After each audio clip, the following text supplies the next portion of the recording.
Hello friends, welcome back to my YouTube channel. If it's your first time here, my name is Nicholas and my goal for this year is to read 100 books.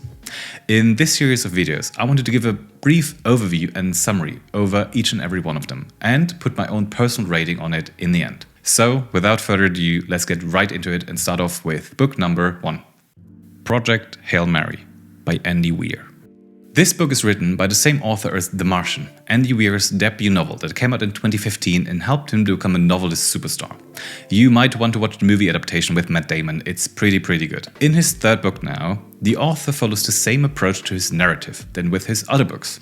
The protagonist has to do a lot of problem solving by using science to his or her advantage. So it's yet another science fiction novel with a heavy emphasis on the science part. This book is best read with as little knowledge as possible before going in, so I will give you just a very quick overview of the story. An astronaut wakes up in a space station with complete memory loss. He forgot his name, he forgot how he got there and how he's supposed to go back to Earth. The reader is presented with two storylines, one happening in the past and the other one playing out in the present. That makes for a really interesting way of storytelling, as our hero always only knows as much as we do. I give this book 4.5 stars. Project Hail Mary is the best science fiction novel I've ever read.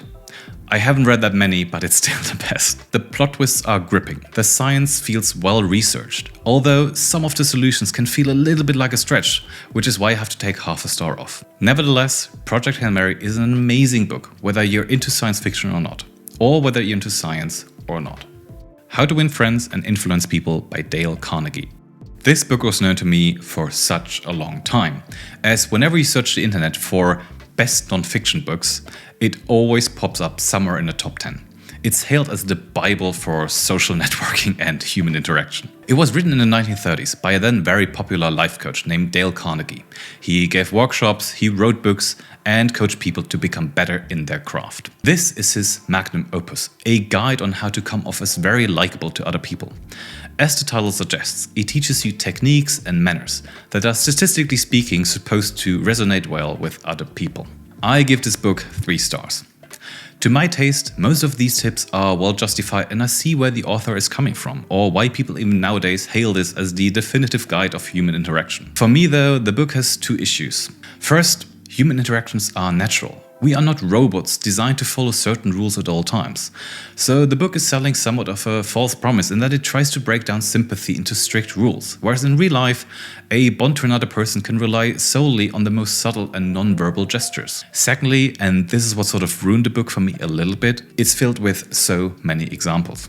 The problem here is that due to the age of the book, those are all somewhat outdated and I personally could not relate to any of these people anymore. Now that shouldn't diminish the quality of the techniques per se, as they can still hold up to this day.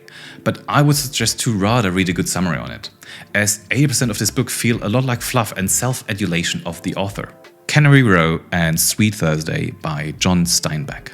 John Steinbeck is the author I read the most books of, which I guess in turn makes him my favorite author. He grew up in the Salinas Valley in California in the early 20th century. The Salinas Valley is an area encapsulated by mountain ranges that was known for its rich farmland and fishing industries back in the 1930s and 40s. So his upbringing heavily influenced and inspired the themes and people he wrote about in his novels. Cannery Row, for example, is a real town near Monterey in California that was known for its massive sardine canning factories. A place that John Steinbeck thought made for a great background for one of his novels. This novel tells the story of this unique set of characters living in this small coastal town. It loosely follows the main plot, but it's traversed by smaller short stories that shine a spotlight on single characters of this quirky community. John Steinbeck is amazing at painting these individual characters, letting us as the reader observe them as if we would see a play happening in front of our eyes. I give it 4 stars, as it's a funny and charming novel about a band of misfits wearing their hearts in the right place, just trying to do the right thing, told in a unique way that makes this town really come alive. The follow-up, then, Sweet Thursday, takes place a few years after Cannery Row, just after World War II. Some of the most beloved main characters of the first book make a return and a few new ones get introduced. This book then is more focused on telling a certain and coherent main story and moves away from the concept that made Cannery Row so special. Therefore, I give it 3 stars, as Overall, it lacks a bit of the charm and wittiness of the first book. And the plot for me has too many repeated elements. If you adored Cannery, you will most likely also enjoy Sweet Thursday, but for me it's not a must-read. All Quiet on the Western Front by Erich Remarque. In Germany, where I grew up, this is an absolute classic of school literature. Published in 1928, the author uses this book to process his trauma from the First World War. It got turned into several movies, translated into 50 languages and sold 20 million copies worldwide. Given the happenings going on in the world at the moment, I felt it's crucial to remember why Never Again is so important. We as the reader follow a band of young German soldiers, these teenage boys, around the front lines in France in 1916 and 1917, basically at the height of the First World War. We follow them through the trenches, the battles, the grief and mental distress that these young kids unfortunately have to endure. We observe this twisted normality that they are in, from the heat of the battle to the moments of silence in between, where we see a glimpse of these boys just wanting to be normal boys. They got thrown into this war, just about as they were to go into puberty, where all they want and need is to get to know themselves. Instead, they have to pull out the bodies of their dead friends from underneath the rubble. I give it 4 stars. It's a book full of ups and downs, a lot of sorrow and little joy, but only if you're looking for it.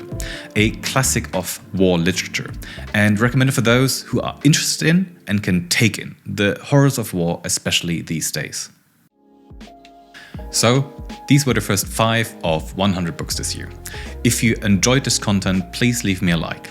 And if you fancy buying any of these books now, like Andy Weir's Project Hail Mary, check out the links in the description below. These are affiliate links, so I get a little kickback whenever you purchase a book through these links. Your support for this channel is highly appreciated, and I thank you so much and see you next time. Ciao.